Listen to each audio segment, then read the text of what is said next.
ஆந்திர மாநிலம் ஏலூர் பகுதியில் காதல் திருமணம் செய்த இளைஞரை பெண்ணின் உறவினர்கள் மின்கம்பத்தில் கட்டி வைத்து தாக்கிவிட்டு பெண்ணை இழுத்து சென்ற சம்பவம் பரபரப்பை ஏற்படுத்தியுள்ளது.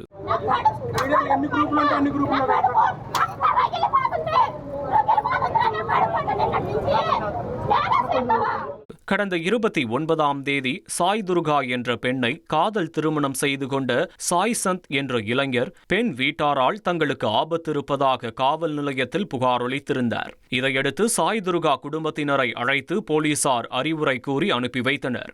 சாய் சந்த் சாய் துர்காவின் திருமண புகைப்படத்தை சமூக வலைதளத்தில் பார்த்து கோபமடைந்த பெண்ணின் உறவினர்கள் அவரை தேடி வந்து மின்கம்பத்தில் கட்டி வைத்து தாக்கியதுடன் சாய் துர்காவை வலுக்கட்டாயமாக காரில் ஏற்றி சென்றனர்.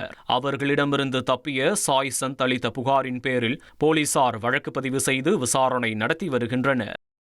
ட்ரெண்டை ஃப்ரெண்ட் ஆக்கிக்கோங்க. தந்தி டிவியின் சப்ஸ்கிரைபர்ஸ் அண்ட் ஃபாலோவர்ஸ் குடும்பத்தில் நீங்களும் இணையுங்க.